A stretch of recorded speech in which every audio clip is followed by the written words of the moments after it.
Christmas, everybody. No, fuck me, wrong holiday. Happy Halloween, Metal Faithful. That's the one we're up to. It's Halloween tonight as we're recording this here on the Metal Hammer of Doom. I am your mixed up mix of a host, Mr. Mark Rattledge. And to celebrate All Hallows Eve, like metalers do, we're going to look at Trick or Treat, a band from Modena, Italy, if I recall correctly. Yes, no, maybe so. Yes. Sure. Shut up. Modena, Italy.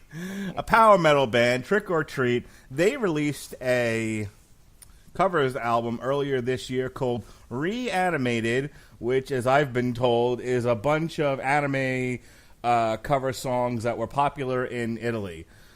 So it may say Batman. It don't sound like no Batman to me. That's okay. Batman. It's Batman. It's everybody's favorite anime, Batman. They just released one of those. Those voices you hear, of course, the Metal Coop, Robert Cooper. How you doing, sir? I am all right. I am almost as awesome as the theme song for King Arthur and the Knights of Justice. Terrific. That other voice you heard is the disapproving dad, whose wife and has something in common with my wife. Neither one of them were able to stay upright during this Halloween season. A little more on that in just a moment. Ladies and gentlemen, Kerosene Bob, Jesse Starcher. How you doing, sir? I'm grinding this podcast to a halt right now by not Englishing good. No, listen. I'm grinding it to a halt right now, all right? Stay still. You have something to answer for, and by golly, I hope this works. So hold on just one moment here. One of our favorite music platforms also hosts some podcasts. So there you go. Mark Rattledge, get us the hell out of here so you can go to bed. Did you let that Ghostbusters car crash? The fuck are you talking about? I don't know. I may have been hallucinating just now. Are you serious, dude? Did you just get nom I'm serious. I just like, not Slimer. I don't want to get slimed. I was very tired. I still, to this day, have, well, it's only been a week, but I have been reciting the story of how Mark hallucinated on a podcast last week, and it's probably one of the greatest stories I've told in quite a while.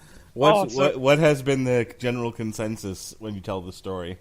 It's either, oh, that's funny. Nobody seems interested. I don't know why, because I think it's the funniest thing I've ever heard. I did get to hear an interesting story from a friend of ours from Kapow, the Pop Culture Podcast. I talked to him Sunday, told him the same that. Well, I relayed the events to him.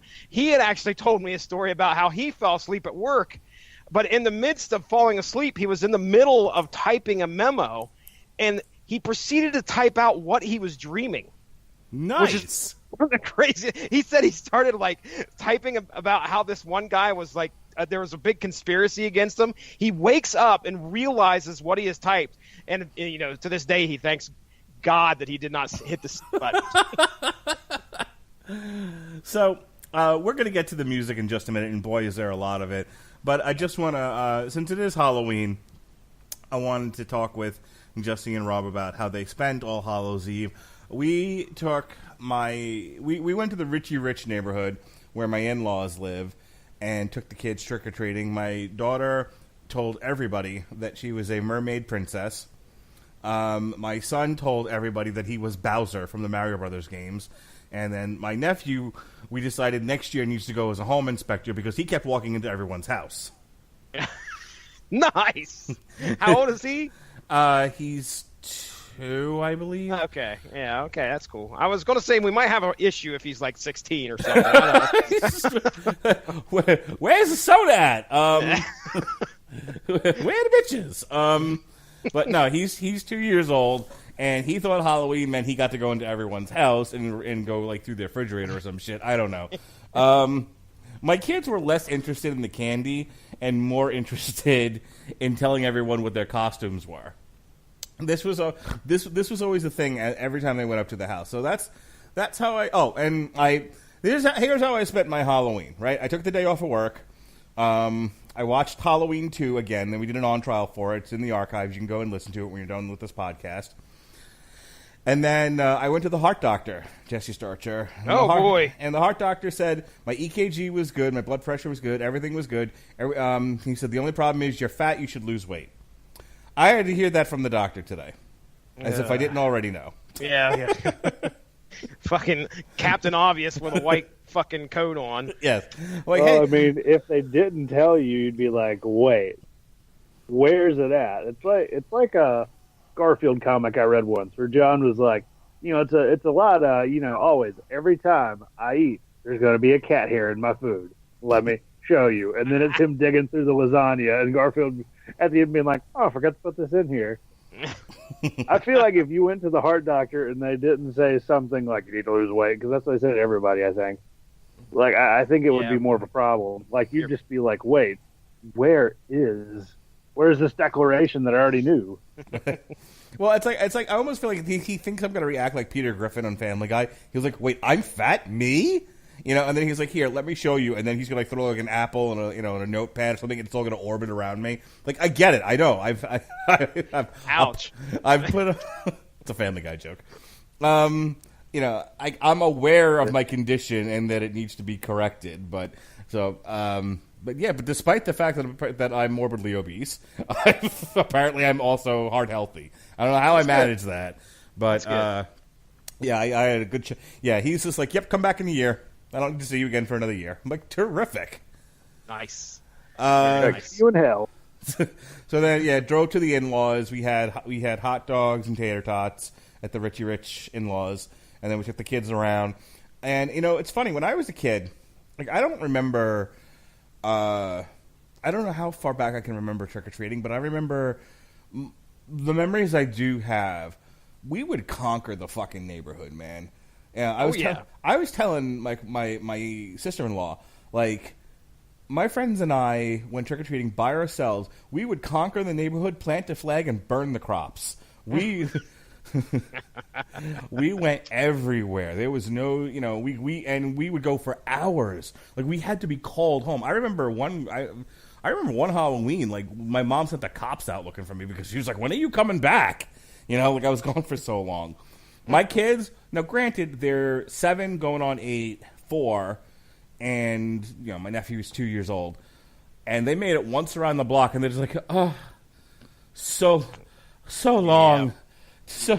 They're just like, Dad, it took less time for Frodo to get to Mordor. They didn't say that. But that's how they were acting.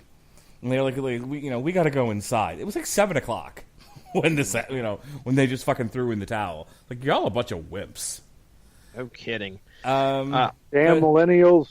That's right. I drove them home, and they put them to bed. Jesse, how was your Halloween? Very similar. We'll just put it that way. My sister and Justin Thomas, the Invisible One himself, usually come over, hang out with us. Now, this year... Are your sister and Justin Thomas a couple? Yes, they are. Oh, okay. And... So they came over, and we also had a lot of Mindy's family come over. We live in the more upscale part of Marietta, or the suburb, or whatever you call it. It's not very big. It's Marietta? You live in Langford. I mean, Langford. Sorry, my bad. Trying to throw people off the scent here. But yeah. So we had Mindy's family come over as well. So they brought all their kids, and we just took off down there. Now, here's the deal, Mark Radlich. Florida, I don't know what the weather was like down there Halloween, but up here it was just about 50 degrees and pissing down the rain. No, sir. Yay. No, yeah. It was bright and sunny, and it was 90 degrees when I left the doctor's at 5 o'clock and drove to my in-laws. It was rainy, it was nasty, and it was miserable. It wasn't as miserable as last year for some reason because we had pretty much the same weather. But yeah, so that kind of hampered the kids getting out there and getting their candy, and they also tired of it. So much like your story. An hour into it, Caleb's like, come on, can we go back? He lasted a little bit longer than Colton because Colton was asking that way earlier, and we seriously made it around one block. And Caleb dresses up as this, like, a picture Ghostface from the Scream movies, all right? But he has a mask that's like this big skull. And other than that, it's just some cheap-ass black, like, fabric covering him. Well, 10 minutes in, he's like, here, Dad, hold my mask. I'm like, you look like a judge. and that's about it. That's it. You do not look anything scary. There's nothing scary here. Colton was Captain America, and of course his mask had to either go up on top of his head or come off. Okay. Can I stop you right there? Can Absolutely. Can you and I make a pact as fathers to not let our sons wear masks next year? I think that's a good idea. Whatever costume, we need to make a pledge to each other to not let the other one let this happen. Because my son was Bowser. I don't think he wore the mask once we bought the fucking thing. Okay? And here's the thing. Even if he wanted to wear the mask, even if he never wanted to take it off, even if he wanted to sleep in it, the way things are now, you can't wear it at Disney. He couldn't wear it on the cruise. He's not allowed to wear it in school. And then he didn't want to wear it trick-or-treating. What the fuck was the point of buying this stupid mask? Exactly. Yeah, I say we just go makeup next year. The kids got to figure out some way of doing makeup. They can't take that shit off. I'm not holding your makeup, okay? It's staying on your face. Because that's, I took my backpack with me because I was like, I know I'm going to be holding half these kids' costumes before I get home. I told Jonas, and next year Caleb and Colton, same thing. Whatever costume you pick out, no mask. You got to figure you got to be Han Solo or some shit because you're not wearing a fucking mask. There we go. Smart moves. All right, Mr. Lonely Hearts. All right, Jesse, anything else about your Halloween? No, it was very, very boring. We got lots of candy. I ate a bunch of it, and that's about it. All right, just Lonely Hearts, hit it. Well, I went to a Halloween party on Saturday with a girl that had previously already ghosted me. And then I figured out halfway through that she was just trying to hook me up with her friend that she brought. I was like, this was not what I was expecting. Mm-hmm. Yeah, I mean, her friend was all right. She's got on my nerves. She's really nosy. She's like, is the guitar player pregnant up there? I'm like, no. She's like, I got to go find out. We're like, nobody cares. There's no reason to go do that. But yeah, so that was a thing. And then I spent today watching some skeezy-looking dudes clean up some, like, cut trees and shit in my backyard. Now that sounds exciting. Oh, yeah. Yeah, and the funny thing about that Halloween party is it was like it was a concert venue, so I was like, I got to get a costume. But I didn't realize Halloween costumes are goddamn expensive. Yeah, they are. Damn. It was like $40, and I was like, this thing is cheap as shit. So I got an executioner costume without the axe. So when anybody have ever asked me, what are you? I had two answers. Either A, I am a low-rent, bottom-tier NPC from a fantasy novel that died on page 2.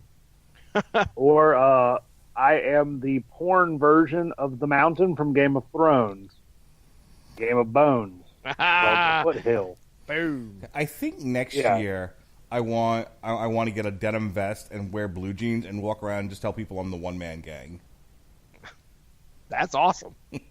That's my costume for next year. I'm planning. Nice. This year I just walked around in shorts and my t-shirt, my Halloween t-shirt I got from the cruise. All right, Coop, let me go back to you for a second. Tell me what this album's all about because it confused the fuck out of me. Voltron sounds familiar.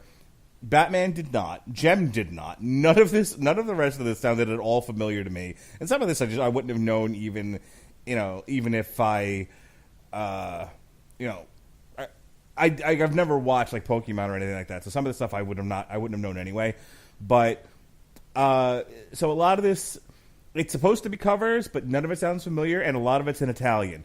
What the fuck, Cooper? Explain. Well, I mean, this is what I imagine this album is because I did no prior research, and I just am going off of what little I know about other countries and their children's shows.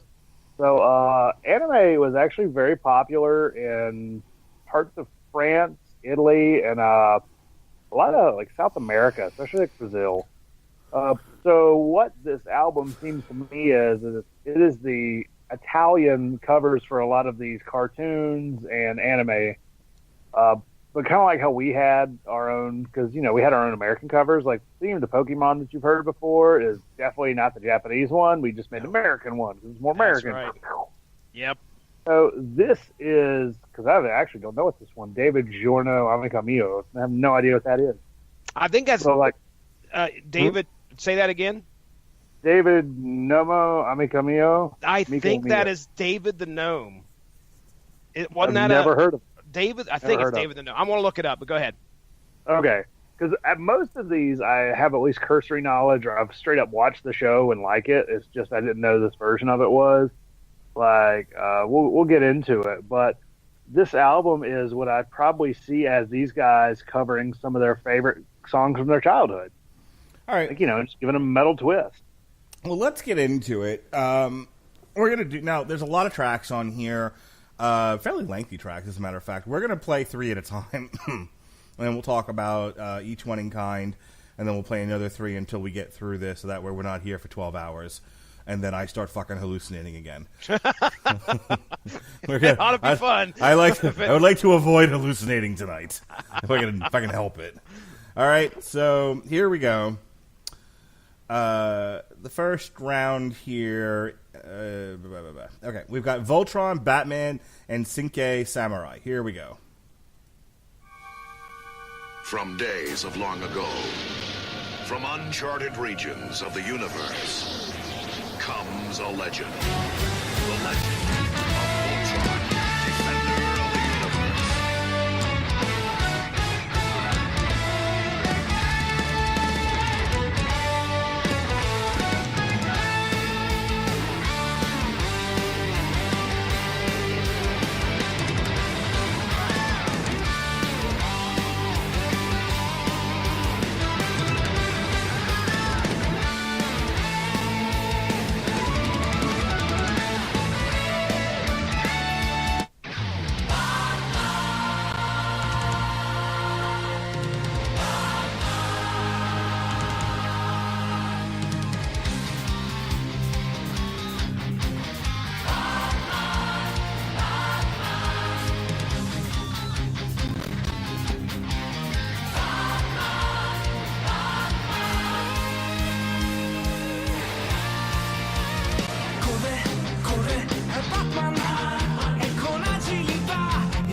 Okie dokie.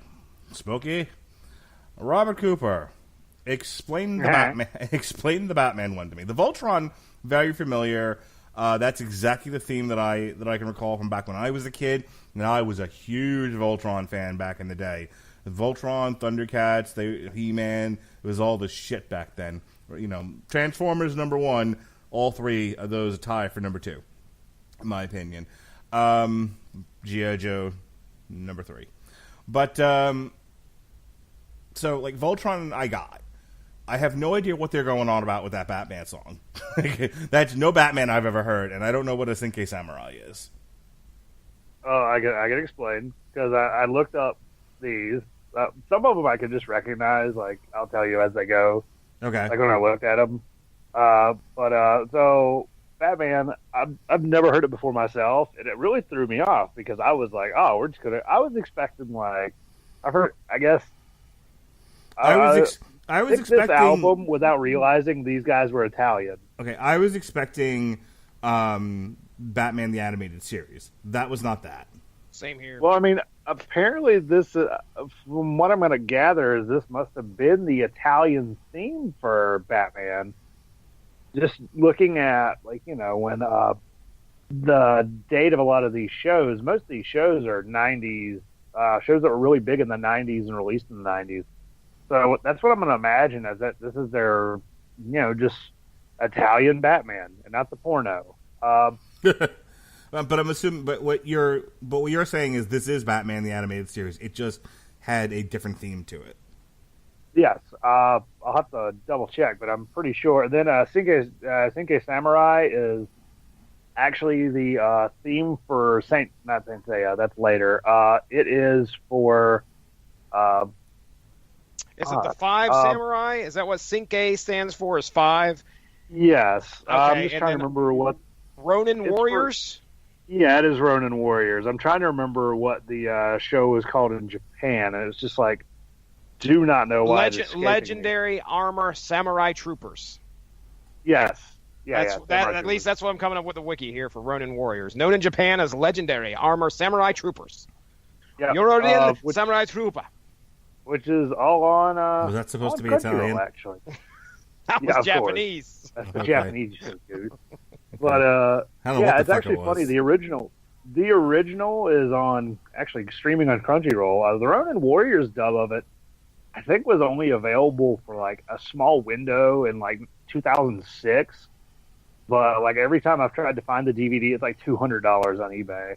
I mean, Ronin Warriors is a pretty solid show. I really, really enjoy that, and of course, Batman the Animated Series goes without saying. I think it's just really interesting listening to these different interpretations. Yeah.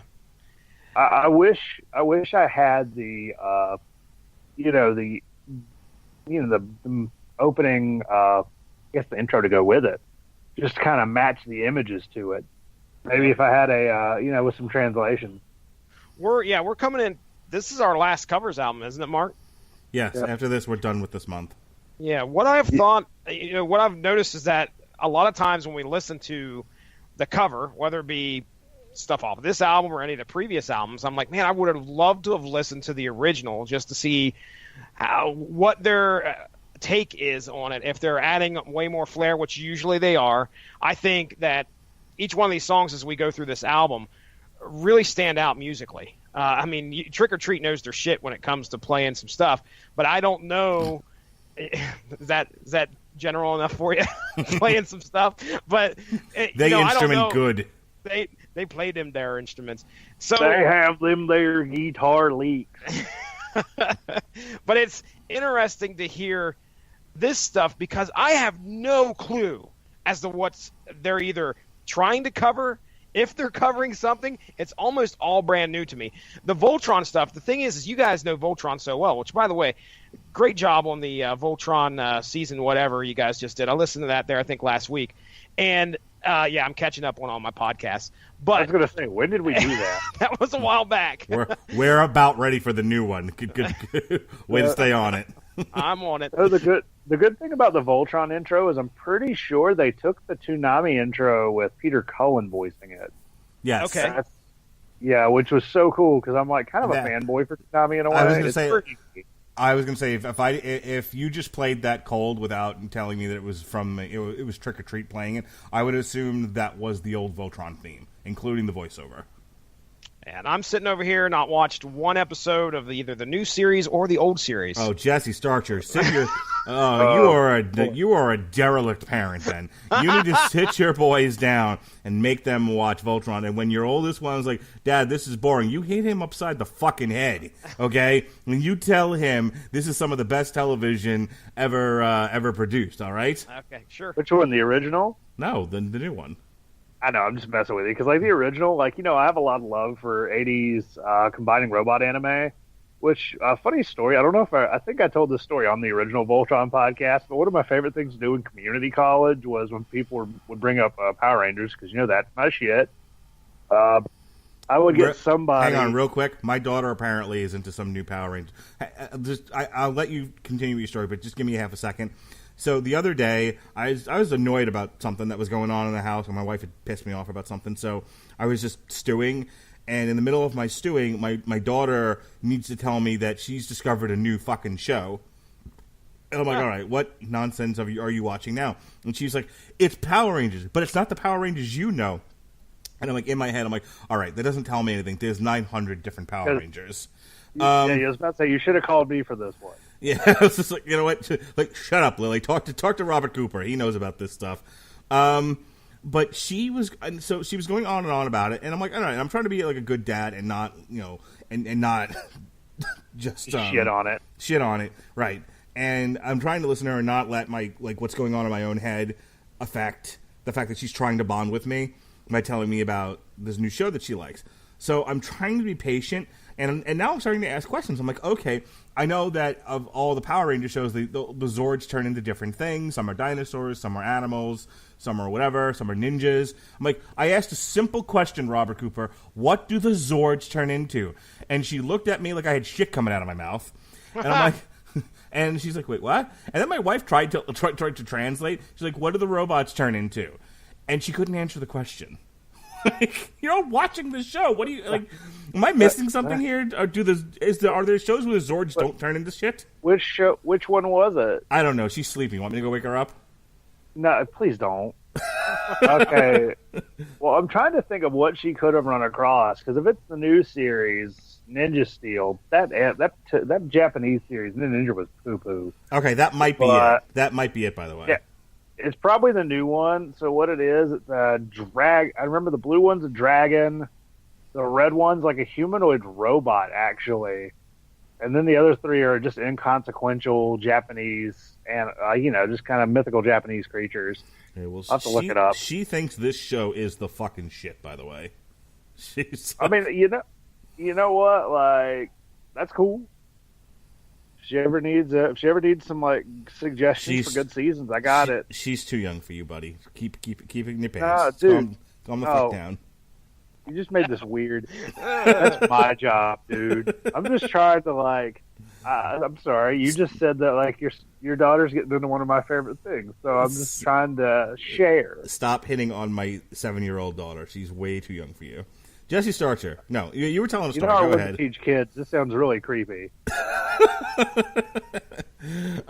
Jesse Starcher. No, that's the second fucking time I've done that. All right. Do it again. You were telling it. Nope. You were telling a story, Robert Cooper. Hit it. Yeah. Oh, damn it, Maki.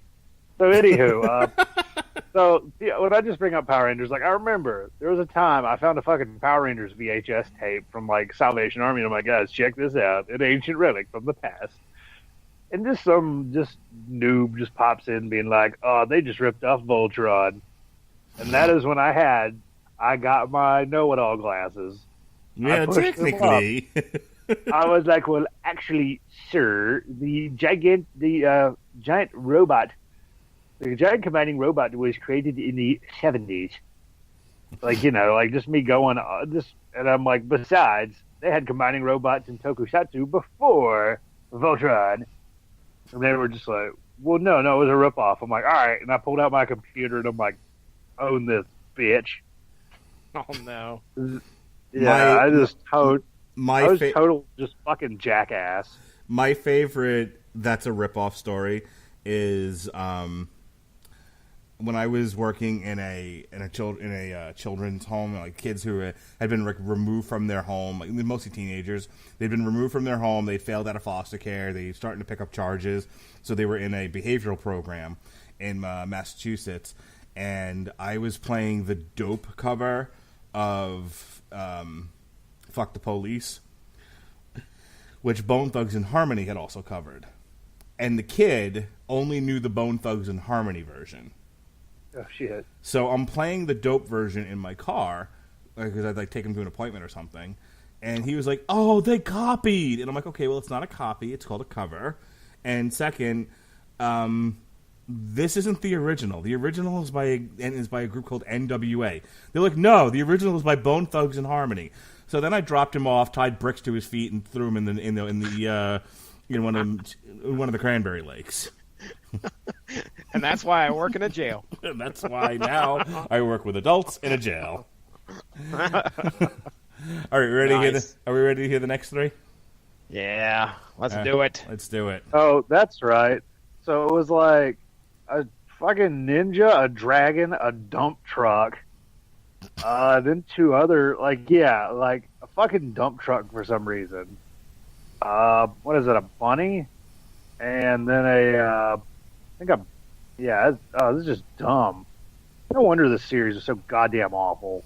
Well, my kid so loves it. there you go. My kid loves it. So yeah. Apparently it's very appealing for 7-year-old girls. Well, that is fantastic.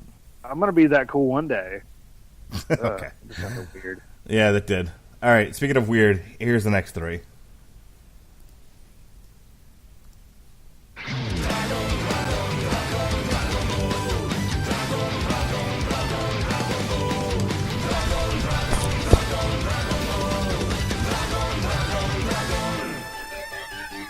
Chi sei? Goku non lo sai, però presto lo scoprirai e poi tu scomparirai. Andrai nell'immensità, laggiù, incontro all'oscurità, finché tutto cambierà. Una nuova realtà con le sue verità scaverà nel tuo passato e guardando più là il tuo cuore saprà ritrovare Dragon Ball. What is my destiny? Dragon Ball.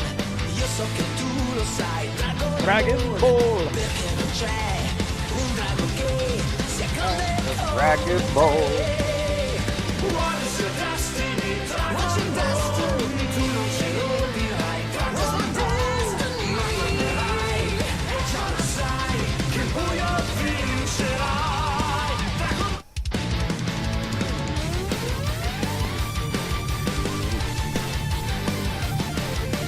Corri ragazzo laggiù, vola tra la vidi blu, corri in aiuto di tutta la gente dell'umanità.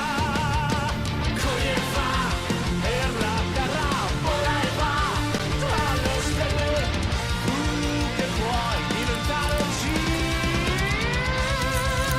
Cinta, cuore acciaio, cinta, cuore acciaio, cuore di un ragazzo che senza paura sempre lutterà, se dalla terra nascerà la forza che ci attaccherà. Lo restiamo tutti con te perché tu sai c'è.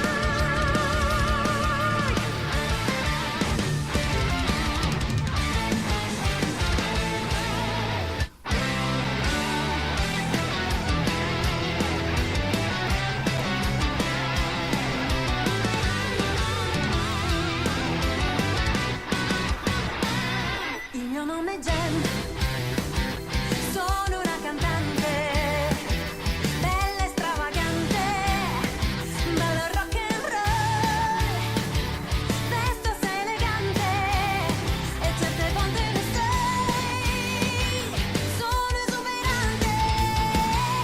Il mio nome è Jen e sono sempre un po' frizzante, tenera raggiante, canto qui per voi. Trovo sempre un'emozione quando canto una canzone.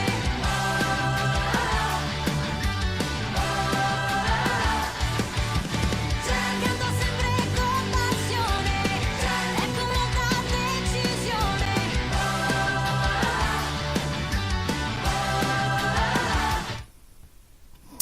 Okay. Just a couple of things I want to weigh in on before I turn it over to Coop. First of all, that was What's My Destiny Dragon Ball, which I assume is from Dragon Ball Z. And then the next one was Oop Up Orc Means I Love You. No, the next one is G Robot di Asia. My grandmother would be so mad at me right now. I don't know my fucking Italian. G Robot D'Agostino, Won't You Move Closer to Me? And remember that, Jesse? Oh, please, Mr. D'Agostino, won't you move closer to me? Remember that? Nope. No? Nope. You don't remember those old D'Agostino commercials? Did I say nope the first time? So do you remember the D'Agostino commercials? What the fuck is a D'Agostino commercials? Was it Yeah, from '87? Is this ice Is that why cream? I don't know what it is? Fucking youngins.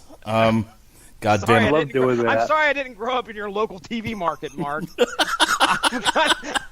I kind of live like hundreds of miles away from New York City. I'm sir. gonna look this up because I can't believe neither one of you got the D'Agostino commercials in your TV markets. It's like fucking. I'm Bob's sorry, Market I on the didn't- corner. I didn't get to watch as much television as a kid as you think I did. It wasn't until I was 10 that I got my own television, because before that, Mama made me watch the news. Ooh. Okay, and then that last one was I'm assuming the Italian version of Gem, because that definitely was not the American Gem. She's truly outrageous, truly outrageous. Not. Let me tell you what, though. The Oop Up Orc Means I Love You, Please Mr. D'Agostino, Move Closer to Me. Of those three, my favorite. That's an Yes. awesome track. Like, I agree 100%. don't let the fact that I'm tearing down the name fool you. I really enjoyed listening to it. Like, independently of, whether or not I'm familiar with any of this, I enjoyed listening to that track. And, the Gem one and the Dragon Ball one weren't bad either. All right, Coop, educate me. Interesting. Okay, so the Dragon Ball one, it is actually just Dragon Ball, because I don't know if you knew this. The Dragon Ball was actually... I'm going to the tell name you. of the I'm going to tell you right off the bat. I don't. That's fantastic. Let me push up my... See, I'm going to push up my nerd glasses, which is funny, because, like, the shit I'm reciting... Like, some of this stuff, like, if you know anime, you know it, but if you don't, I sound like I know what I'm talking about. Yeah, Dragon Ball actually is just called Dragon Ball. At least the manga was. The only reason that Dragon Ball Z was more popular here is because it's more of a fighting anime rather than Dragon Ball, the original Dragon Ball, which has more of a comedy edge to it. The hard, the sci-fi, and the powerful fights. Yeah, the beating each other's asses. That was more popular in the '90s because it's extreme. Extreme. So I've never heard the Italian. I've never heard Italian Dragon Ball. That is very interesting to me. Yeah, because I've heard Rock the Dragon, which is the original one for the U.S. the Funimation dub, at least. That was one of my favorites because it's just so '90s. And then Cha-La Head Cha-La, which is the Japanese intro, is just iconic. This one's interesting. It's one that I've never heard before. The next song is actually for Steel Jig, or as I just know it as Kotetsu Jig. I just know it more for the Tokusatsu series from the '70s, which is full of cheese. But when I was just reading up on Steel Jig as we were talking. Interestingly enough, it actually talked about the international transmission, and it was very popular, widely popular in Italy, and still has a huge fan base. What I was not aware of, actually, is that the show's never been released in the U.S. Yeah, I've never heard of it. I've never heard of Steel Jig at all. Well, you wouldn't unless you got deep. Yeah. Like, I ain't deep in them anals. Whoa. It was really popular in Italy and then Latin America because they had a lot of giant robot shows. Funniest thing ever though, like most random anime that was popular somewhere I would have never thought of. There's a soccer anime called Captain Tsubasa, which is about this kid who's the captain of the soccer team. It just follows him from, being a child to when he plays in the pros. Where was it popular, you ask? USDA choice beef shoulder for lemon broil. That was like the one $189 anime they got in the '80s was fucking Captain Tsubasa. So like, there's a huge fan base. It's actually it's interesting to see. As we're going to start going through this, some of these anime were more popular overseas. You'll see that with Fist of the North Star, Saint Seiya. Like, they have huge fan bases, like especially in Latin America or in South America. Compared to here, they don't, because what we were releasing in like the late '80s, early '90s was definitely not this. You know, it was much more cheaply made, like Transformers. You know, the things that Mark just hails as the greatest shows of all time. Well, Actually, no, I really like Transformers, but like that animation got it got cheapo. So I just sent you guys a D'Agostino commercial that has that jingle at the end. Please, Mr. D'Agostino, move closer to me. And yeah. and I guess it would make sense that you guys have no idea what the fuck I'm talking about because it was a New York City grocery and not a North Carolina Holy or. shit. I just guessed 1987, and I was right. Very good, Coop. All right, Jesse, anything more you want to add to this? Oh no, just wanted to go ahead and echo. I felt the same way about the. No, not about this. No, not about this. I mean about D'Agostino. I'm sorry, just kidding. Yeah, let's talk about the grocery chain right here on the Metal Hammer of Doom. Yeah, the Jeek Robot. I that was one of the first tracks I really, really enjoyed off of here. And again, my notes were I never heard it, but damn do I dig it. So. Okay. Bag. All right, she got the recipe. They're throwing in the ham. So while I'm playing the next couple of tracks, Jesse, you should play that D'Agostino commercial I just sent you. Oh, okay. I'll go to it. Yeah, Ooh, beef shoulder with London broil. Yeah, good through 1987. All right, see. I mean, back in 1987, D'Agostino was the shit. All right, let's go ahead and move on to the next. So shit that you remembered all the jingles. That's right. And the jangles. All right, let's go ahead and move on to the next three songs. This is Pokemon, David Nomo, and Prince Valiant. La libertà è un'avventura che non finisce mai e la vivrai con ogni Pokémon che acchiapperai. Lancia la tua sfera. Gotta catch 'em all with a Pokéball. Gotta catch 'em all, try to Pokéball. Gotta catch 'em all. Dai, vieni qua ad allenarti e divertirti con noi. Vedrai che poi molti più Pokémon saranno tuoi. Allenandoti diverrai il più bravo e tu lo sai. Gonna catch 'em all.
All right. First of all, that last one sounds like a fucking Christmas song.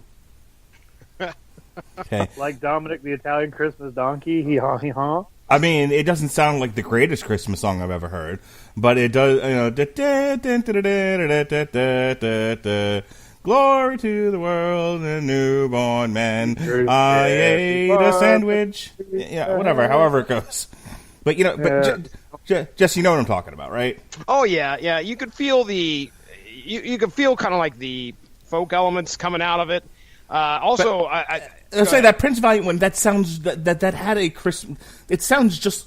It's not Joy to the World, but toy man.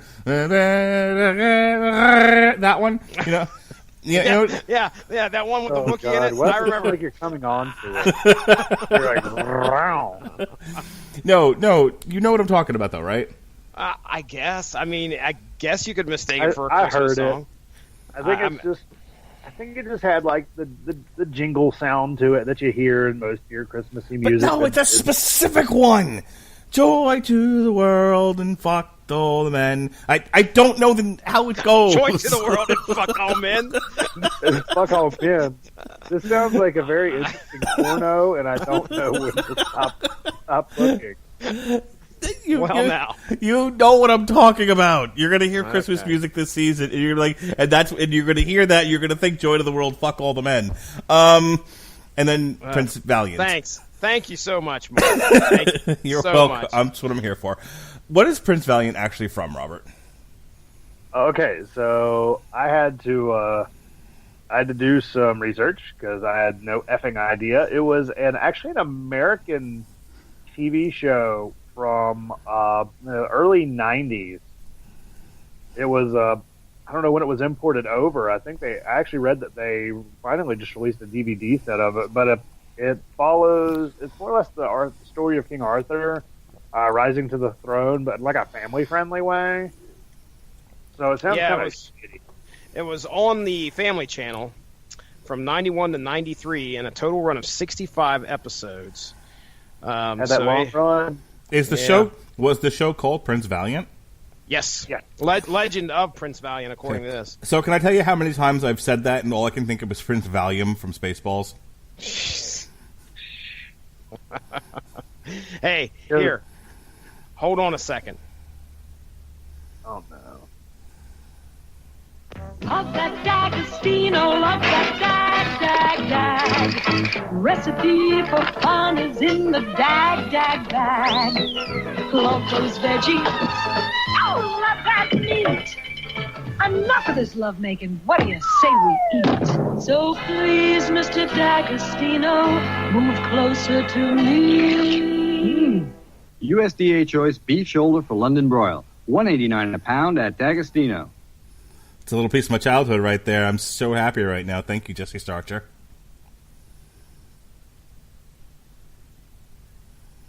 Very welcome. There we go. Sorry about that. I was like, oh, my side. there we go. Awkward silence. Did you hear me praising you, by the way? Yes, I did. I figured I'd let at least our listeners know what in the hell you're talking about. Since we had to figure it out as well. So. Oh, yeah. Mr. D'Agostino. I love it. It's the best thing I've heard so far tonight. All right. Yeah, so, like, fucking Pokemon, by the way. Yes. Like, they had Gotta Catch 'em All in there, so that made me happy. I don't know.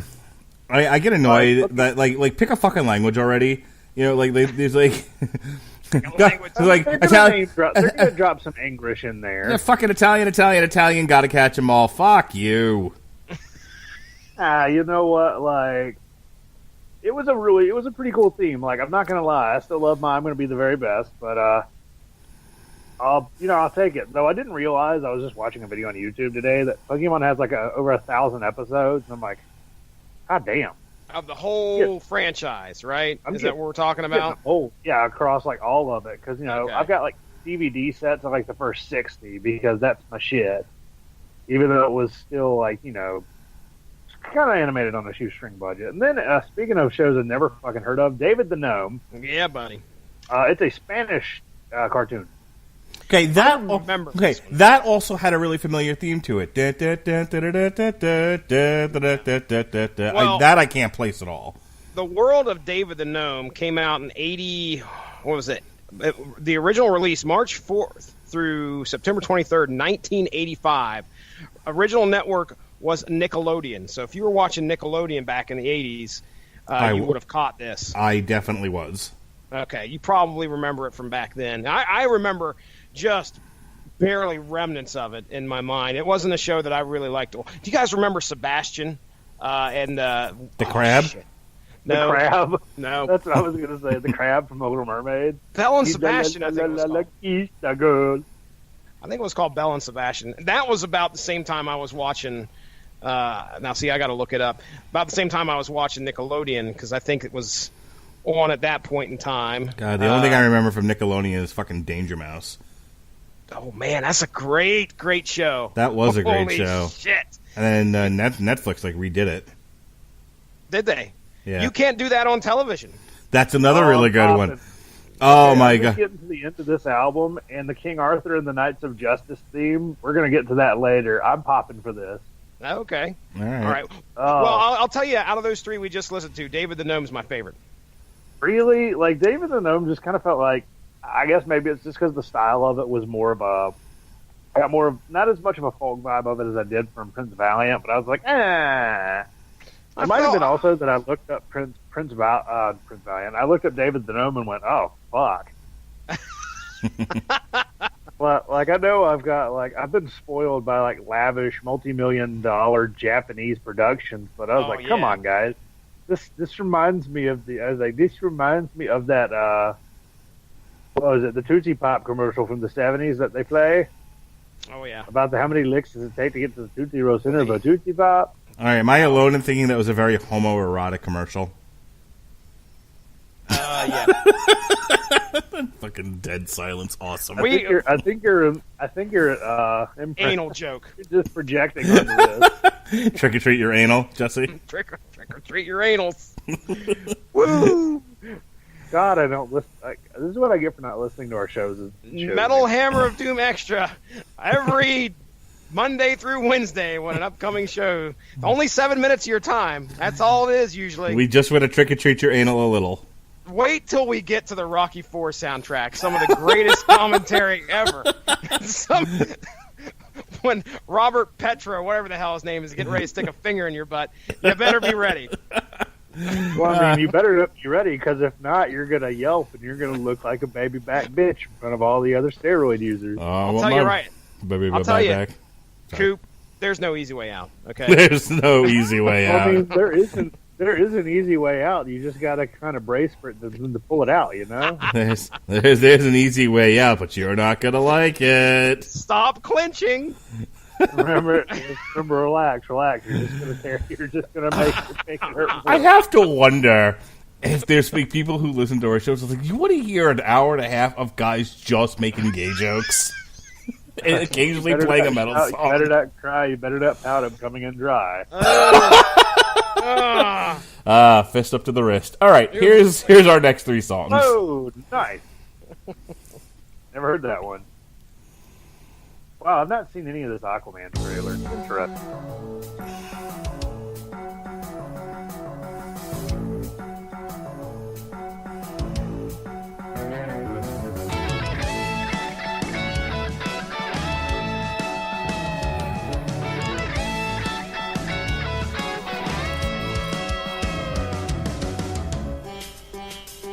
Sul ragazzo tredicenne salverà un'acrobata del circo della stessa età, da una banda di cattivi che non molla mai, che avventura favolosa tu vivrai. Il mistero della pietra azzurra, il mistero della pietra azzurra. Questa pietra eccezionale brillerà, se un pericolo imminente la minaccerà, forse proprio per la sua particolarità, che fabula tutto quanto tu lo sai. Il mistero della pietra azzurra, il mistero della pietra azzurra. In questa avventura un segreto c'è,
girare il mio mondo perché non c'è niente più potente del mio Beyblade.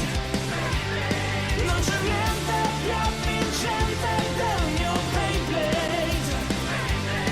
Costruito per me, il più forte non c'è, ogni lancio con te sarà il migliore. Non c'è niente più potente del mio Beyblade. Alrighty. So far, I mean, look, as far as progressive metal albums go, without, all the, foreknowledge of the anime and whatnot, it's all very solid, it's all very good. Trick or Treat's a hell of a band. These guys know how to play their instruments. So that being said, I'm going to take a guess that Beyblade Metal is Final Fantasy? Negative. No. Mark, let me take the helm here real quick, Coop, and then I'm going to turn it over to you. But Beyblade, I believe, was a toy at first. Yep. And there were like these spinning top things that you basically bought these things and you battled your friends with them. And this is recent, dude. I'm talking like, and just from what I could see, the cartoon series was 2010. So that's how recent we're talking. But yeah, the cartoon series is obviously based off of the toys that you use, which is just a weird concept for it. But they could do anything. So, wait, what you're telling me is that the toy are spinning tops, and they made a cartoon out of spinning tops. It's just like Pokemon. You use that top to battle the other guy's top and see who wins. And I'm sure there's probably trainers involved and all that stuff. I have no idea, but I've never watched the series. Fuck out of that show. Did you really? Yeah, I mean, no, this show is from like the early 2000s. Oh, okay. All right. Well, it started in the early 2000s. It's still going. So what it is, you got a spinning top, you got a launcher, you got a little thing that you mount it on, you got a ripcord. You both launch it into the stadium, and you fight until the other one is stopped. I've almost put out a few kids' eyes playing it before because I was really good at ripping it really hard and making it bounce, bounce immediately. Oh, I bet you were good at ripping it hard. Oh, yeah, especially like ripping my ass. Like, I'm great at that. Oh, I had a girl at work do that to me. She ripped your ass? She fucking farted, and I walk up and I'm like, what's that smell? And she goes, it's me. I'm like, and you're standing in front of the change drawer that we use to, give change if you need ones or fives or tens or whatever. And I'm like, you bitch. So I had to go face first into her fart. Oh, she did. She called me like 20 minutes later to apologize again. I'm like, see, like if she weren't one of my underlings, I would have said like, it's fine, I'll eat your ass, but like not like this. Oh. Oh, get Mark going. He can't be named.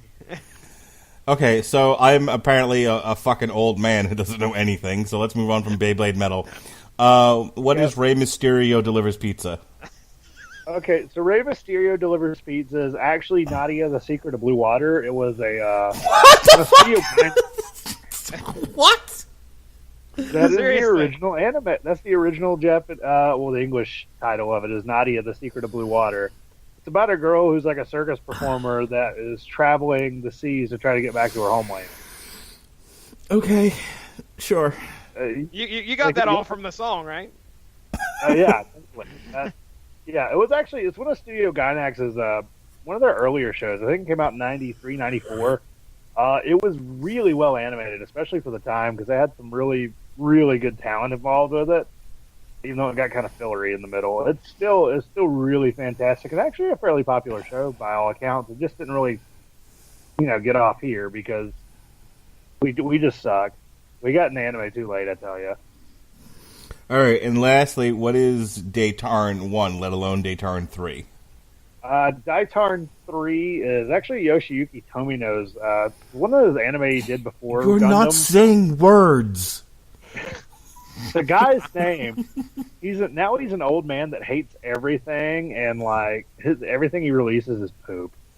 But like, it's just everything he's released since like 1984 has been really bad. Kind of like Frank Miller. Except Frank Miller at least got until like 93 before he shit the bed. I think they have a very similar worldview now that I think of it. Oh yeah, but like Daytarn 3, I was just reading up on it because I know about Zambot 3, which came out after it because it was one of the first instances that the director Tomino, he loves to kill everybody by the end of the show. Like straight up, like fucking George R. Martin like owes this guy money. Is like his favorite thing to do is like towards the end of the show was to kill the entire cast. Oh wow. So this was the show right before that, but it was funny because unlike a lot of his later shows, was really grim. This one was actually slightly comedic in tone, but it was not popular in Japan in the slightest. But upon my reading, it was very popular in Italy, like super duper popular in the early '80s in Italy. Huh. Which actually, if you look at the album cover, you can see Daitarn 3 all the way in the back of like the back. Because after looking at the album cover a lot more and more, I'm like, oh, this is all the references for everything. Okay. Yeah, they did something similar with Mystic Prophecy, where they stuck a caricature or a drawing of all the artists that they were covering all in this one big bar room. It looked like Elton John's on the piano while the singer from Monster Magnet is vacuuming this asteroid and just all sorts of crazy stuff on the front of that thing. I do want to hop in here real quick and say that the first song, which is the Nadia Blue Water song, this is where I wrote. You mean Rey Mysterio delivers pizza? Rey Mysterio and the case of Dreadheart. That jumping out in the sky. What's he got? He's got my dinner. So, this is where I wrote down. I realize now that for me, I was walking into this album expecting a lot of nostalgia, and I ain't got shit from that. No, but I got none of that. Got somebody else's nostalgia. It's I just did. not yours. Like a different culture or something over there in Italy. I have no idea what the hell's going on. Let me say this. I've never been happier to have Robert Cooper on this podcast. Explain this shit. Because I would be lost right now, and you know, the quickest podcast in our history. It would be like, "What's this song about?" Fucking robot. I don't know. Yeah. Let me read the internet. Here's the thing: is I legit tried to like look this stuff up. I couldn't find anything. So I'm really, I mean, in all seriousness, I know I make a lot of sarcastic jokes here, but I'm very appreciative you deign to give up whatever vagina you could have had tonight to come on this podcast and talk nerd with us. So I appreciate you, Robert Cooper. Absolutely. No problem. For I gotta at least put the bros in front of the hose once in a while, right? Once in a while. All right. This next three, I at least can read them because they're in English, but I don't know what they are. I'm sure the first one. Actually, the third one is not in English. Well, part of it is. Maybe no. 2 out of the 3. God damn it. So here we go. The first one is definitely not a Rob Zombie track. Nobody's fucking in a UFO on this one. They released a T-shirt of that. Sweet. Not surprised. Yeah. My buddy Nick, the one that needs to be on this podcast. Mm-hmm. He sent it to because all right.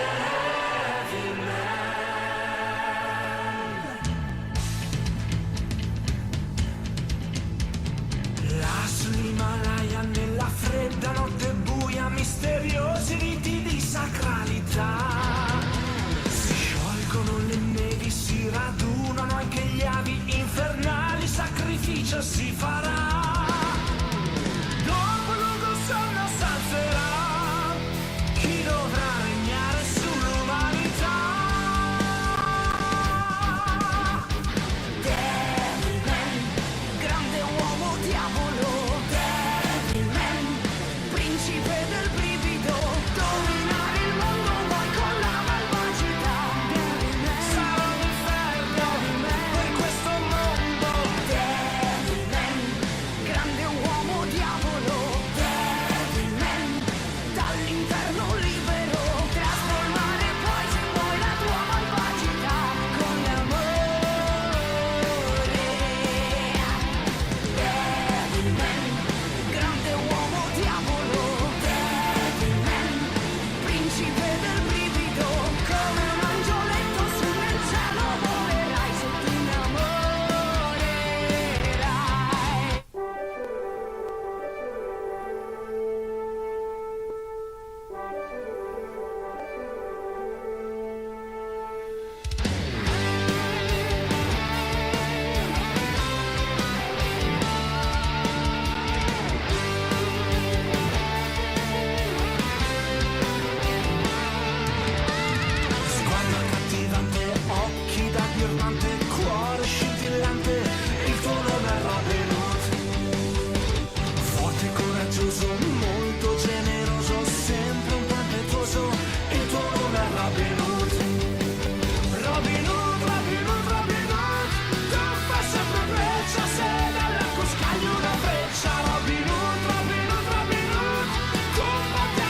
ricorderai l'attimo, la terra che tremò, l'aria si insegnò e poi silenzio,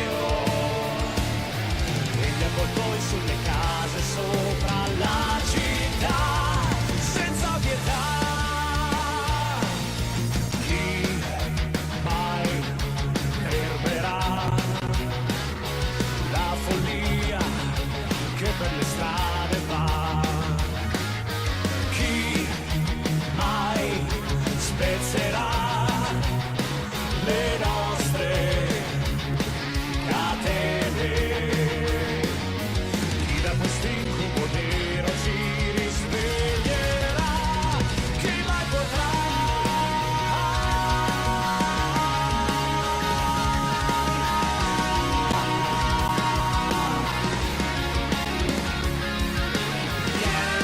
Sei tu, fantastico guerriero, sceso come un fulmine dal cielo.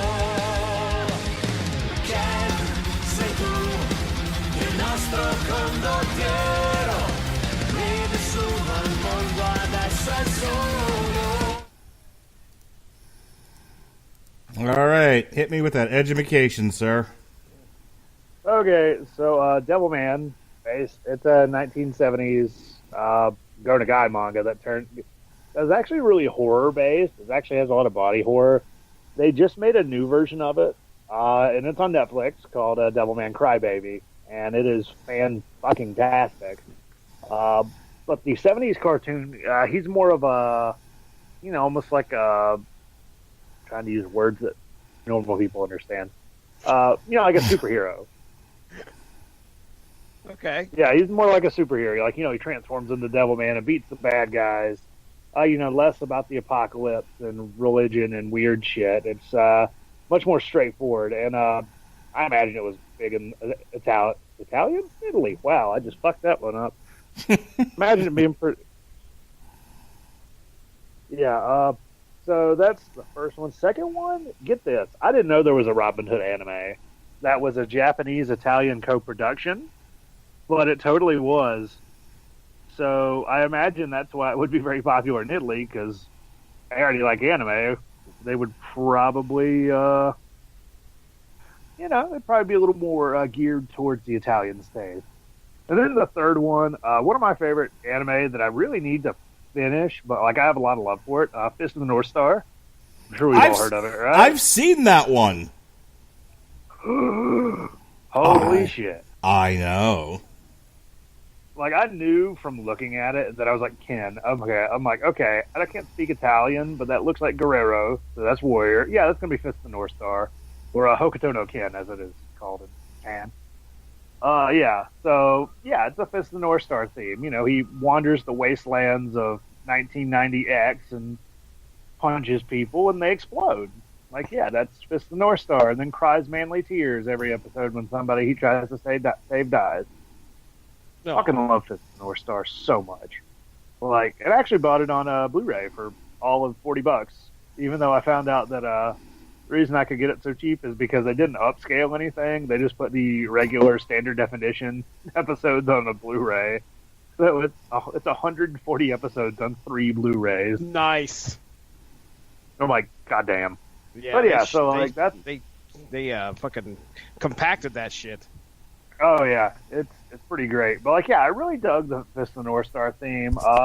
Robin Hood felt very Robin Hood, and then Devilman. I'm like, yeah, okay. It all felt thematically correct for what I know that it is. Okay. I don't have a whole lot to add here. All I can think about is Rob Zombie. Devilman, Devilman, Devilman calling, Devilman right. calling in my ear. Yeah. Yeah. So they made it. Everyone's fucking in the UFO T-shirt. Yes, Nick sent it to me, and it was it's the UFO fucking the girl from behind, and pretty much him climaxing right there, on the with the shirt. And I'm Googling. Oh my goodness! Everyone's the alien.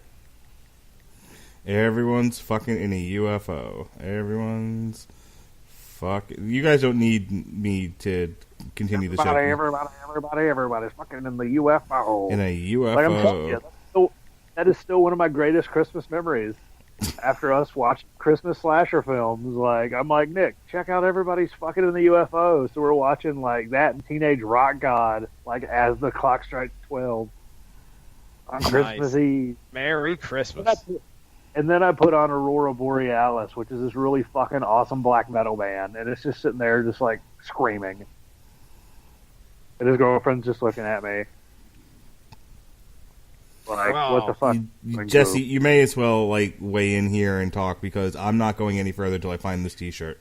Whew, I don't know if I have much to say. I could tell you my note. For Star. I've never watched it. I've heard of it, but when I was looking at the name of the song, it said "Kin to Guerrero" or whatever it was. So my notes were, sure, I'm at a loss as who Kin is or his dad, because I thought it was Kin the second. But I think it's Ken Il Guerrero or whatever. Rey Mysterio. And then we have Devilman, which I put, I have no idea what the hell this is. I can't believe they would name a cartoon or call a cartoon Devilman. But then I got to realizing, hey, this is anime. Anything goes. And I like what you said about how it feels true to the, the source material, I guess you would say. For Robin Hood, I felt very much like, yeah, this is definitely a song about Robin Hood. So I don't have a whole lot to say about those three songs other than Robin Hood. Like on a scale of, like, how bad do you think, like, do you have any hope for the new Taron Egerton Robin Hood? I didn't even know much about that. I think Mark brought it up last time. Jamie Foxx's Little John. Okay.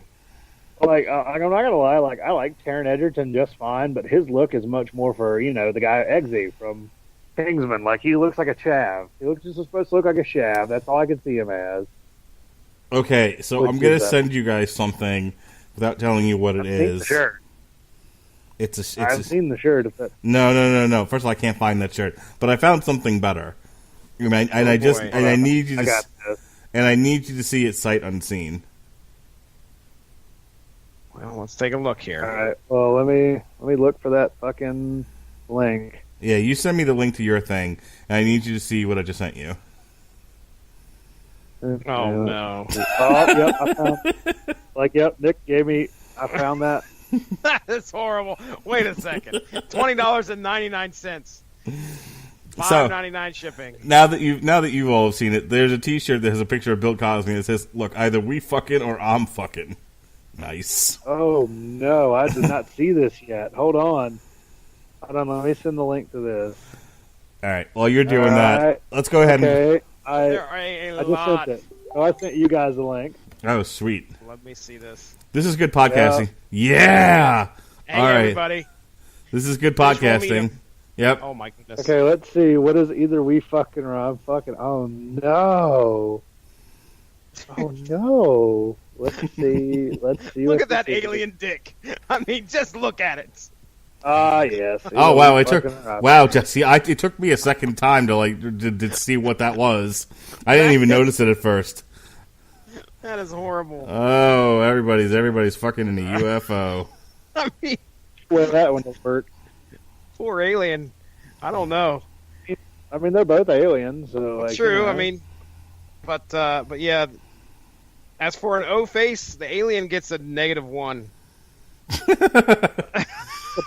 And I'm sending this to my wife. And this is hey, podcasters, look at us. Take notes. Like how did that? I guess I shouldn't wonder too much. I'm like, man, I guess he timed it just right. Get that in just to get right there. I need this shirt for Christmas. I mean, she's going to get on her hair and she's going to punch him in the face. I don't care how. Women don't like that shit. I need a everyone's fucking in a UFO T-shirt. I say everybody's fucking in the UFO. All right, who wants to end this podcast? I do. Let's hear our last first. Now, okay, I'm gonna take a wild guess on this one. Diablo. Yeah, we have 4 songs left. I'm going to play them all, and then we're going to end this. Diabolique. Sonic the Hedgehog? Diablo.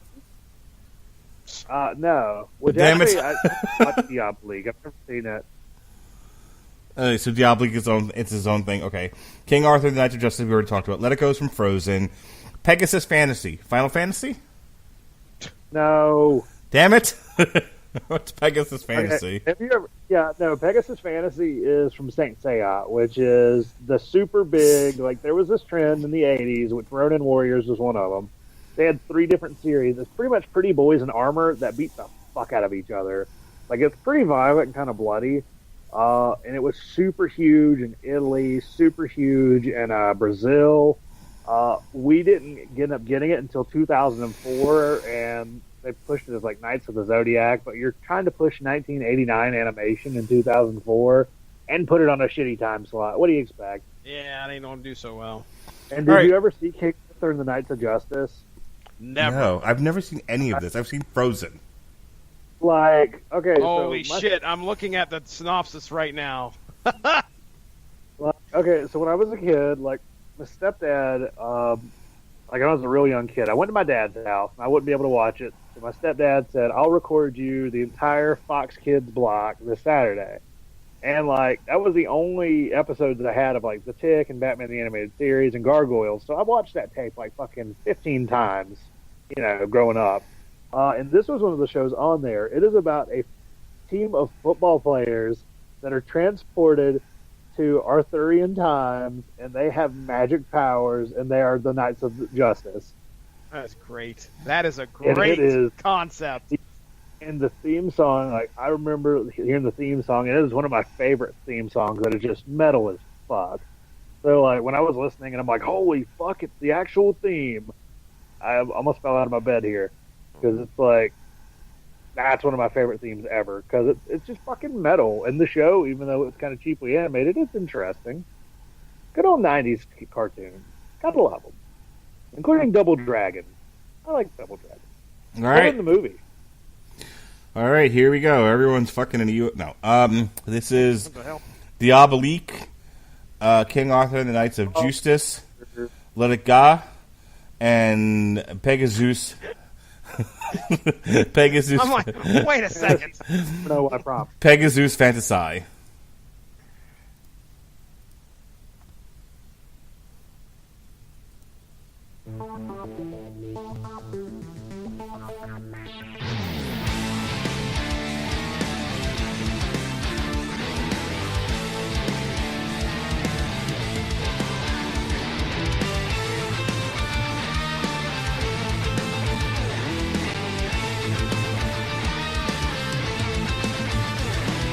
Dopo un altro colpo, tu ed Eva Kent vi guardate intorno e nell'auto siete già un errore, un controtempo e adesso c'è la polizia, ma con l'auto nel frattempo siete già filati via. Lei non ti tradirà mai perché lei è tutto quel che è.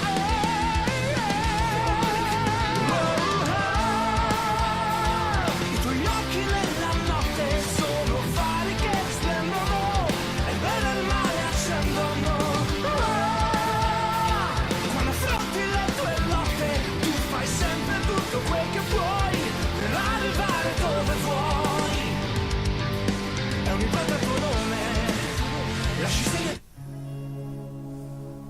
Oh. Right through the storm, see the nights fighting evil and crime.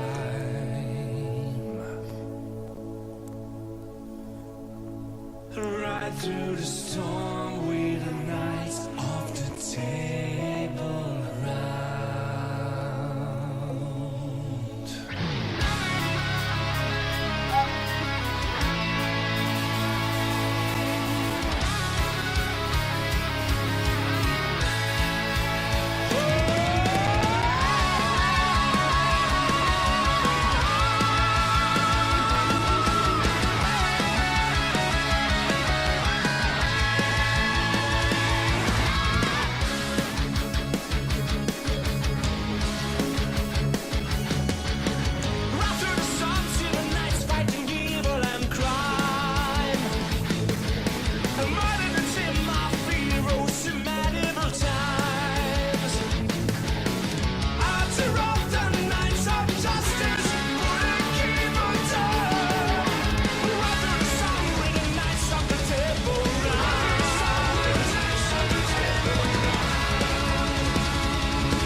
I'm the queen.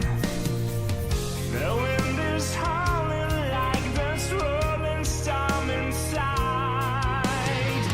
Couldn't keep it in, having no side to try. Don't let them in, don't let them see. Be the good girl you always have to be. Conceal, don't feel, don't let them know. Well, let them know. Let it go, let it go. Can't hold it back anymore. Let it go, let it go. Turn away, it's on the door. I don't care what they're going to say. Let the storm rage on. It'll never bother me anyway.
All right, that brings us to the conclusion of Trick or Treat Reanimated. Look, I'll give it a solid A. I mean, I apparently don't know fucking shit about anime, which was fairly obvious. But these were pretty cool tunes that made me want to shake my booty. So, you know, that's all that I have to say about that. Robert Cooper, you have any final thoughts or education you want to lay on us? No, I think I actually laid all the education I could. Even though after listening to Pegasus Fantasy here, I think this might be the original Japanese one. I think. I was thinking the You know, same there's thing. actually, Okay. there's actually a fighting game, which, you know what? Now that we mention it, I know what I'm playing tonight. But yeah, I felt like this album, even though it doesn't necessarily bring as much nostalgia for me, just because I don't know the fucking songs. Still, I feel like it's a really well done album. And there was I was singing the King Arthur and the Knights of Justice theme. I don't know if y'all could hear that along with it. So there's that. Really, I'd give this album a solid 3.5 stars. I guess I feel like covers albums sometimes, or at least foreign language ones or ones that are based on nostalgia, really rely on the listener to have the same feelings as the band.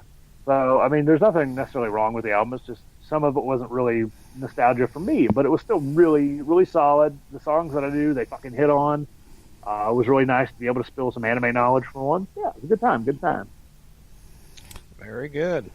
Well, I can say that Trick or Treat has a great sound. There may not be much on here that the average American may have heard before, but I don't think you'll regret giving this a listen because there are some gems that Reanimated has, and you'll have a good time either way.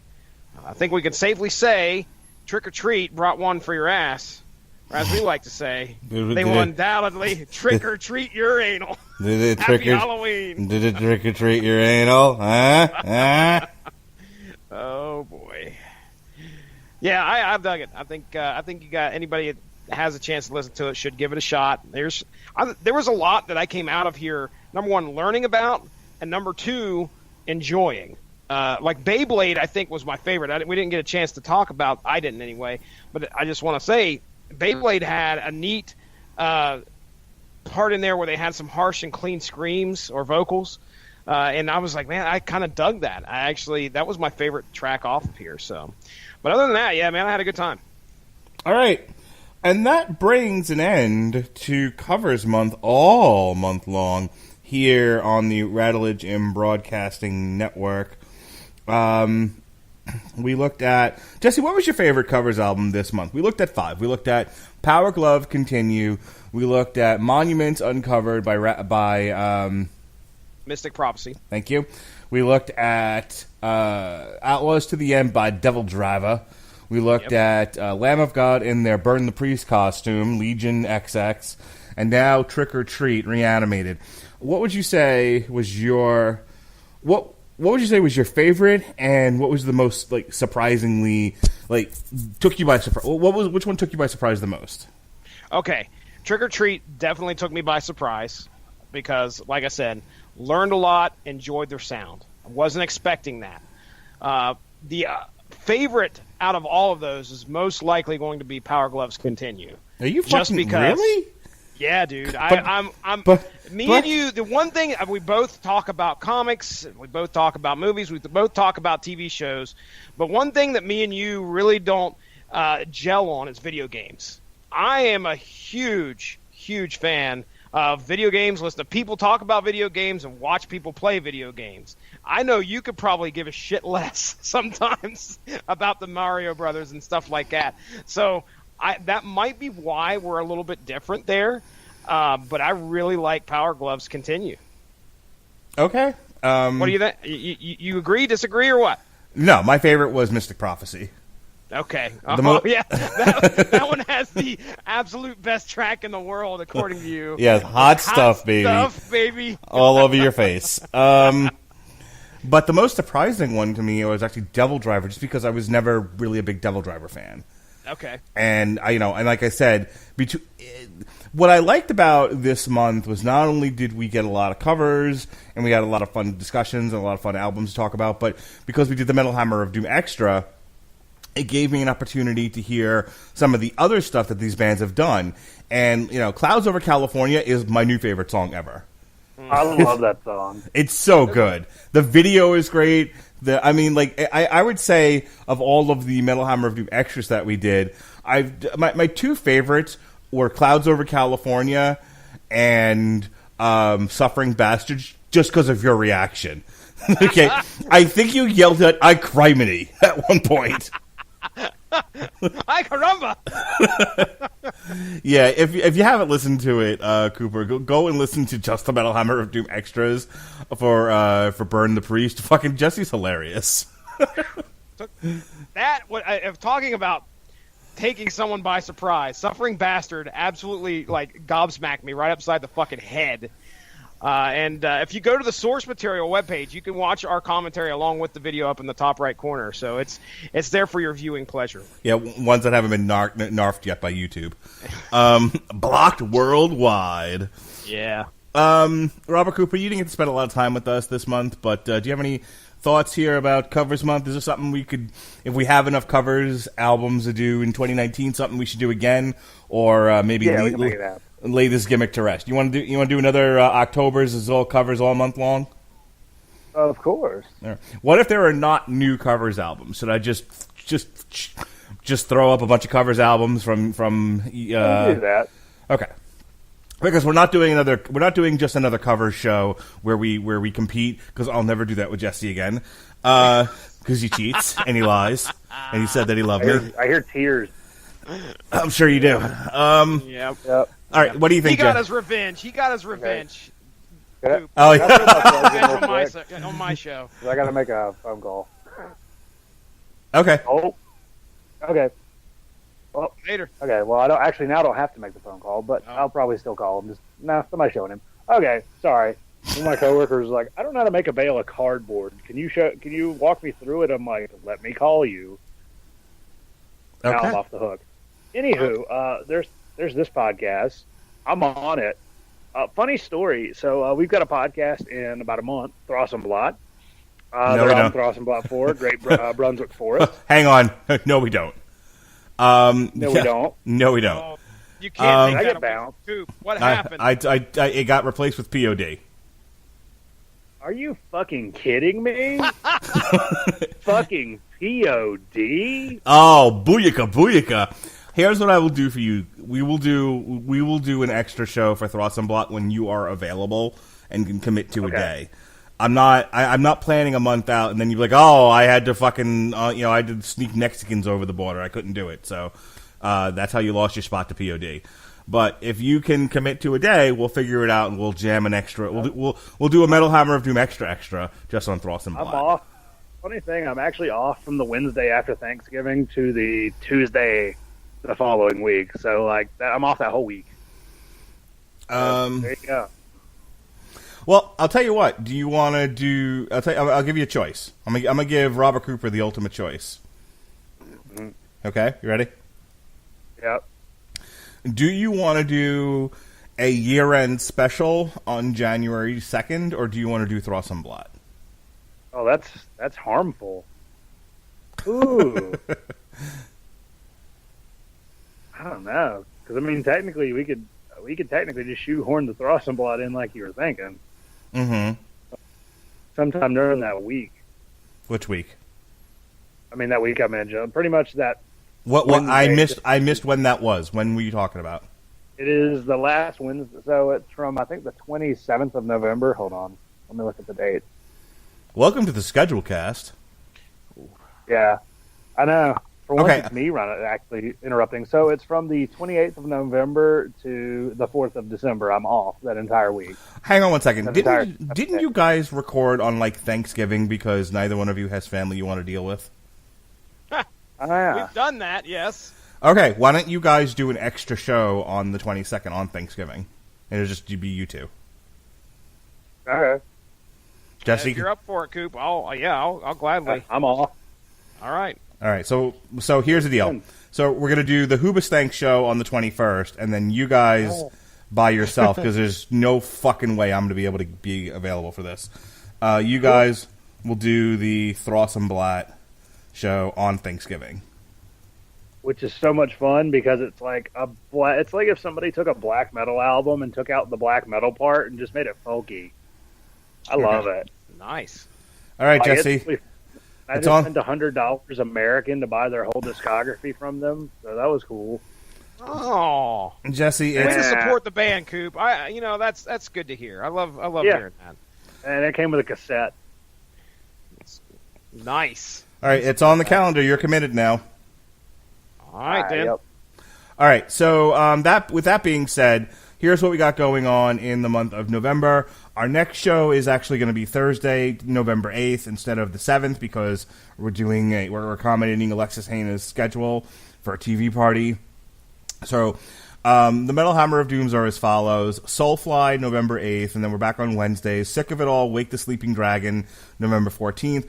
Our turkey show this year is Hoobastank Push Pull. Now, you've just heard us schedule an extra Metal Hammer of Doom with just Jesse and Cooper and Nick, who he has to get on this podcast.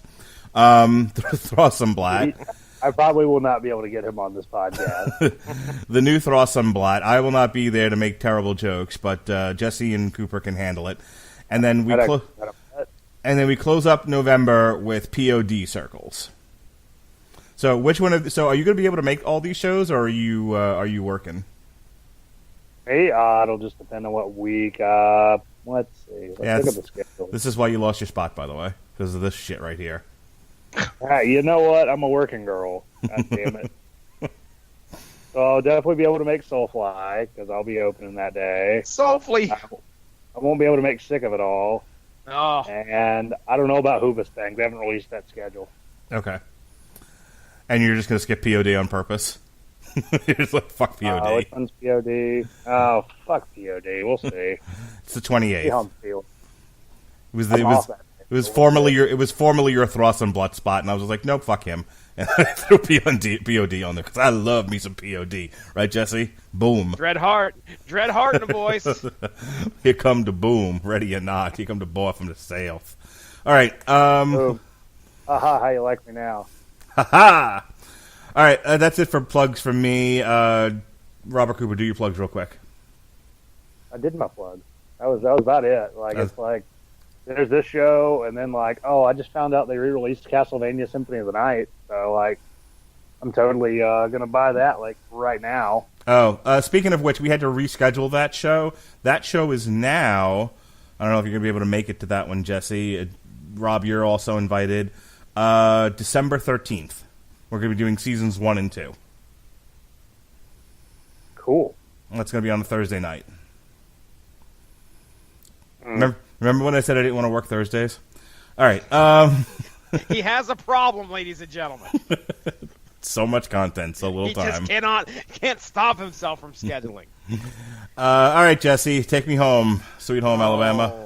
Righty then. Ladies and gentlemen, go give the Radulich in the Broadcasting Network Facebook page a like to stay up on top of all the great podcasts that we have to offer. So much great content out there. We talk wrestling, we talk movies, we talk TV, we talk comics. That's my show, the Source Material Comics Podcast. Usually shows up on Monday about 9 o'clock in the morning on the feed. We just had a special Halloween 1978 episode drop today right here on Halloween. It was trivia. Oh, man, 10 questions. Mark Radulich. Mark Radulich couldn't resist from stabbing someone in the boob. And that's how we ended the show, on a cliffhanger, when he went and stabbed someone in the boob. But yeah, in the swamp. We had a good time. I stabbed somebody in the boob in the swamp. We had a good time. We pit Mark Radulich, Justin Thomas, and Chris Armstrong against each other. And let's just say Mark Radulich did his best. And he failed miserably. Hence why he got his revenge on the upcoming Source Material Podcast, where it was myself, Ronnie Adams, Mark Radulich, Alexis Hana, pitching DC Hanna-Barbera stories to none other than the progenitor of the Radulich and Broadcasting Network. That is Christopher Radulich. That's right. Mark's dad came onto the podcast and act as judge, jury, and executioner. As to who won, I don't know if I gave it away, but I'm not going to. If I did, my bad. This is a man who used the phrase "do nothing, boo boo" on the podcast. It's great. I'm down. Oh, so great. But anyway, go give that give the Radulich Broadcasting Network Facebook page a like. I know I said that already. Platforms. We do Spreaker, that's where we call our home. We're on iTunes, we're on Stitcher, we're on TuneIn Radio. D's nuts, baby. Mark Radulich won't. The Deezer, that's correct. I don't know what the hell the Deezer is. I've got to go find it, but apparently it's a podcast platform. And, of course, our favorite music-related podcast platform. What time is it, Mark? You snoring yet? Nope. I can't talk. I ain't hallucinating for shit. Spotify. You can find us on Spotify as well. Subscribe, like, all that great stuff. I'm ready to get the hell out of here, Mark. Go home, bro. All right. Well, it's been a wonderful All Hallows Eve. Tomorrow is November 1st. We've got short of 2 months left before my favorite holiday, Christmas. We've got our Christmas show lined up. We've got our Thanksgiving shows, plural, lined up. It's a hell of a holiday here on the Metal Hammer of Doom. Be well, be safe, and behave.